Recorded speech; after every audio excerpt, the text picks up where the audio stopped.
দর্শক, এই মুহূর্তে বাংলাদেশ ব্যাংকে অভিযান চালাচ্ছে দুদক। সেখানে আছেন আমাদের সহকর্মী মিসবাহ হাসান।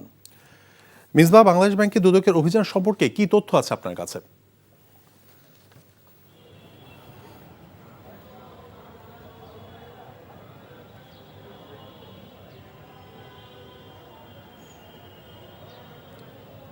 তৌফিক, ডেপুটি গভর্নর যিনি ছিলেন এস.কে. সুর, তার মূলত ব্যক্তিগত লকার রয়েছে এখানে তিনটা। সেই তিনটি ব্যক্তিগত লকার এখন দুদকের একটি টিম এসেছে, সেই ব্যক্তিগত লকার কিন্তু ভাঙবেন এবং সেখানে মূল্যবান সম্পদ আছে সেটি তারা করবেন। এর আগে কিন্তু একটু জানিয়ে রাখি যে বাংলাদেশ ব্যাংকের বিধি মোতাবেক কিন্তু যে কর্মকর্তা, অবসরপ্রাপ্ত কর্মকর্তা এবং যারা কর্মরত আছেন তাদের ব্যক্তিগত লকার দেওয়া হয়, যার ব্যক্তিগত জিনিসপত্র, আনুষঙ্গিক জিনিসপত্র কিন্তু বাংলাদেশ ব্যাংকে রাখার জন্য। সেই হিসেবে সাবেক ডেপুটি গভর্নর যিনি ছিলেন তার ব্যক্তিগত লকার রয়েছে মোট তিনটি, যেটি গত 2017 সালে একটি লকার এখানে ছিল, 2018 সালে একটি লকার বুকিং দেওয়া হয় এবং সবশেষ গেল বছরের শেষে কিন্তু একটি লকার বুকিং দেওয়া হয় এবং যার নমিনি করা হয় তার স্ত্রীকে। যমুনা স্মার্ট রেফ্রিজারেটর, স্মার্ট লাইফে স্মার্ট রেফ্রিজারেটর।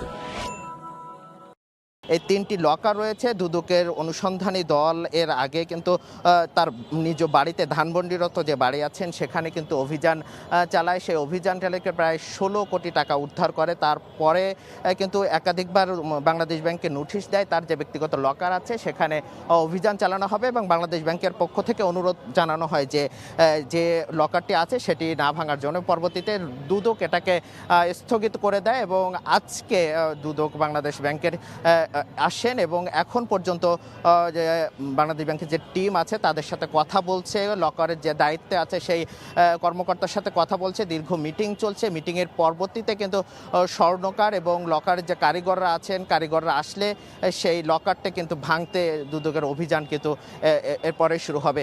একটু জানিয়ে রাখি, 2017 সালের সেপ্টেম্বরে কিন্তু এই লকারটি বুকিং করে, প্রথম লকারটি, এবং এর মধ্যে যে কি আছে এখন পর্যন্ত বাংলাদেশ ব্যাংকের কর্মকর্তা এবং দুদক কর্মকর্তা আমাদেরকে কেউ নিশ্চিত না। আমরা সাংবাদিকরা এখানে অপেক্ষা করছেন যে আসলে কখন নাগাদে মিটিং শেষ হবে। মিটিংটি শেষ হওয়ার পরে যে অভিযান চলবে সেই অভিযানের পর আমরা জানতে পারবো যে আসলে এখানে ব্যক্তিগত লকারে কি রয়েছে।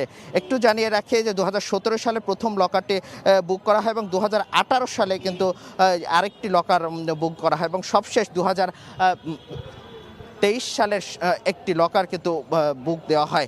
সবশেষ তিনটি লকার এখন পর্যন্ত দুদকে বাংলাদেশ ব্যাংকে রয়েছে এবং এই সাবেক ডেপুটি গভর্নর যিনি, তিনি কিন্তু এর আগে তার বাসায় দুদকের অভিযান পরিচালনা করা হয়। তার বিরুদ্ধে যে অভিযোগ ছিল সেই অভিযোগের ভিত্তিতে তার বাসায় অভিযান পরিচালনা করে দুদক এবং সেই অভিযানের মাধ্যমে কিন্তু তার বাসা থেকে কিন্তু বিপুল পরিমাণ অর্থ কিন্তু উদ্ধার করে দুদক এবং সবশেষ অবস্থা জানাতে চাই। সবশেষ যদি এখন পর্যন্ত মিটিং চলছে এবং স্বর্ণকার এবং যারা চাবি যে কারিগররা আছেন তারা আসলে কিন্তু দুদক এই লকার ভাঙার অভিযানে যাবেন।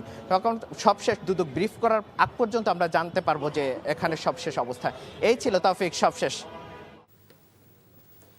জানছিলাম বাংলাদেশ ব্যাংকে দুদকের অভিযানের খবর।